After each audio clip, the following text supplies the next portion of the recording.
Hi, I'm Warren Yates at yatesbanjos.com. Today I'd like to try to show you how to tune the head on your banjo. Let's first look at the drum dial. This is one of the easiest ways to be able to tune a head and be able to physically see what you've got. A drum dial is basically an indicator that measures thousandths of inches, much like what a machinist would use. Let's first look at the dial indicator. First off, an indicator is made to measure the difference from one location to another. And you can see on the bottom where you've got a little shaft in here that can move. Well, it's the same thing in the case of an indicator that a machinist might use, where this one is magnetic and may clip onto a machine or sit flat down on a table. You can check tolerances. For instance, I'm going to lay it on top of this hammer just so you can see it. And as I move my part in and out, I can measure distances from one to another. It doesn't mean that it's so many inches or thousandths above the top of the table. It just simply says, well, from right here to right there is so much. And you count your lines and you know how many thousandths that you're dealing with. The dial indicator has lines all the way around it, and they are thousandths of an inch. Each inch has 1,000 of these increments in there. In this case, we're going to be using a dial indicator to set the tension or tightness of a drum head, which is our banjo head. So a drum dial is what someone designed to be able to do this function with. You have to have some kind of a starting point, and a lot of people don't quite understand how the unit works. For instance, they'll pull it out of the box and they'll turn it to 0, and then they'll set it down on their banjo and they'll think, oh, I've got so many pounds of force. Well, it's not pounds. Again, it's thousandths of inches. So what we're doing is we're creating a 0 point somewhere, and we're measuring how far it deflects, like this basically. Okay, if you take one out of the box and you simply set it to 0 and then you set it on top of something, it is not necessarily going to read any certain thing. For instance, if I set this on a piece of glass, which is not known to flex, if you'll look, I'm already nearly 1,000ths off. So 0 like this is not 0 like this.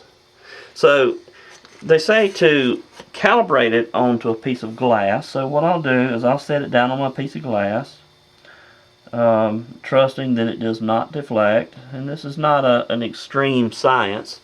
It's just, we're trying to get close. We're trying to get to where we can start to hear the banjo and to get it to open up. Okay, now I'm sitting on glass, setting at 0. Now your unit is calibrated. This piece of glass will look very odd to you because what I have is different grades of sandpaper on the other side, and you're seeing the back side, and that was made for a function of sharpening tooling, so I could step it down, but that explains it. It's basically clean glass on this side. Okay, now let's look at the drum dial when we set it down on a banjo. Now keep in mind I just calibrated it on glass, so you can see that when I hold it out in the air I'm actually 1,000ths off. That can vary from indicator to indicator, but that's nothing to be concerned with. Our 0 point is somewhere else. That just happens to be where the needle falls. Okay, if I place this on here, and I know that when I was setting on glass it did not deflect up under the bottom of it, and I was set at 0, then when I set it on top of this head I'm setting on 90, which the dial reads backwards. And so that tells me that the needle under the bottom is deflecting away from the base of the gauge 10,000ths of an inch, because the next increment up from 90 would be up to 0, because it goes 10, 20, 30, 40, so on. Okay, so let's look at 90 in that spot. Now, we don't know yet which number is going to be best for our banjo. So let's just look at a base point of some number. We're going to get a comparison. Okay, right here I'm at a 90. Over here I'm at 91. 91. Let's go back this direction. 88. 88. 90. 90. 90. Okay, I don't know that 90 is my right number, but I do know that this area is a little on the low side. So when you're trying to tap tune a head, it gets very confusing because we can't always hear that note. One reason being, if you've got a 90 over here and a 89 over here and 87 and a 92, that note is going to be all over the place. So we need to pull our head up even to where we've got the same thing around, and then you can more clearly hear the note. So I'm going to go ahead and take the back off of this banjo, and I'm going to adjust these low areas to try to pull it up to a 90. Now a 90 might be too far. We'll find out here shortly.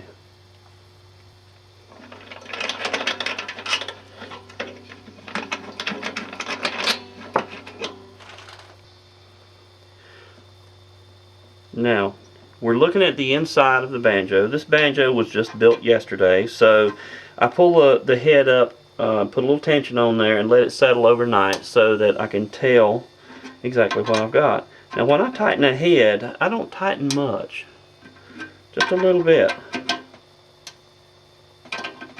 Now, these are the low areas that I had found, so I'll go back now and I'll compare to see what I did.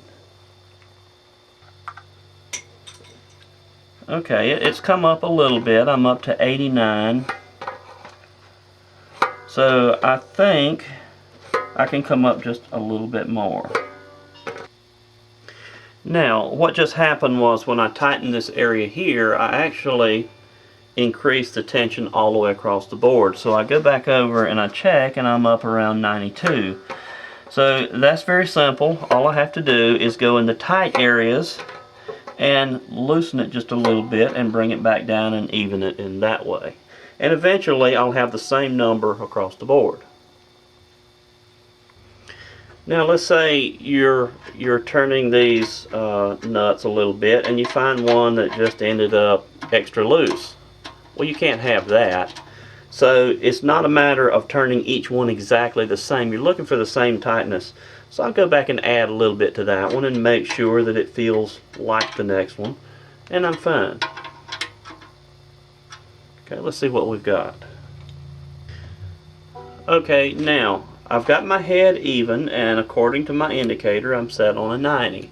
Now I don't know yet that 90 is my number. We're testing. I've got it even. That was the main thing that I was after. So to know that I'm going to be at a G sharp when I tap, which is what we believe to be the optimum tapping note. I don't think the note has anything to do with it. I think the measure of tightness is everything. There's a window of opportunity there where too low you start losing dynamics, too high you start losing dynamics. G sharp just seems to fit where we're at, and it's a very easy way to check. So in order to know I'm at G sharp, I need to tune the banjo so that I've got some kind of comparison. I use a tuning fork.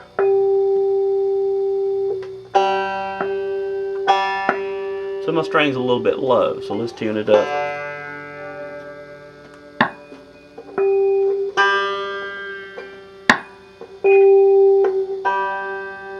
And I'll tune the rest of them too.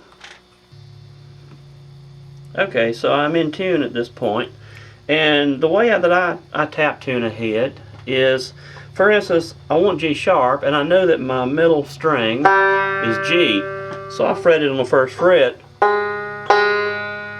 then I'll tap it, deaden my strings,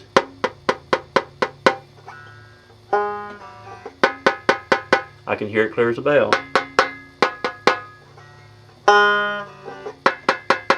Now, I also am sitting down on top of a towel. That makes a difference.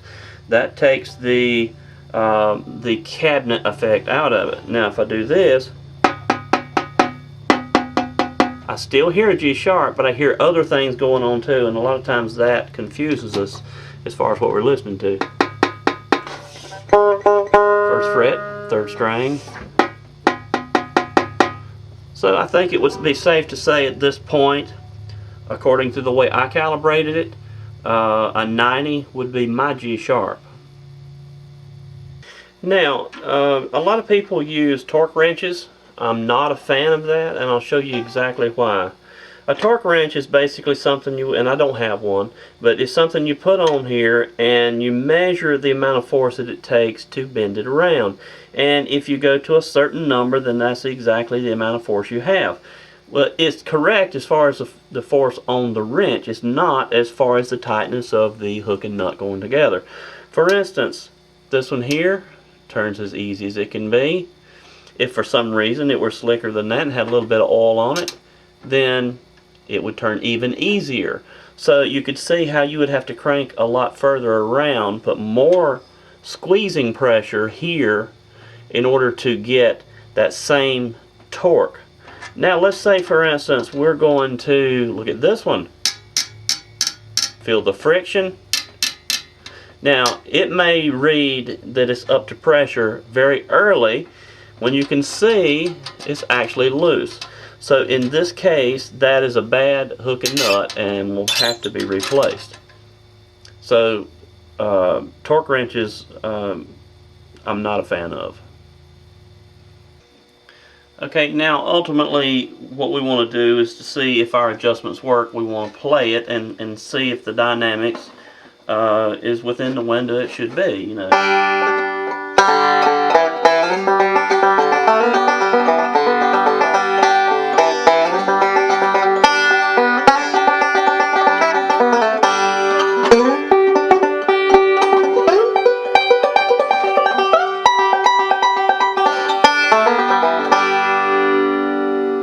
Seems like it's pretty open to me. This banjo is what we call our LM1. Doesn't have a tone ring in it, and it's a monster as it is.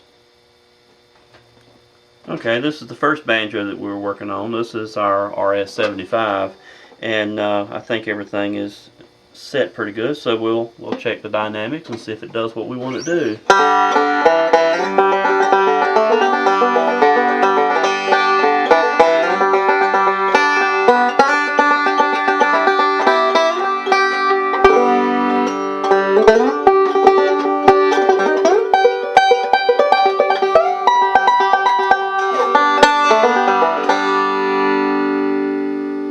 This one will drop buildings here. So I hope that piece of information helped you to understand a little bit about how to get the most out of your banjo as far as getting the tension set on the head. Until next time, I'm Warren Yates at yatesbanjos.com. Check us out and try not to tear up anything.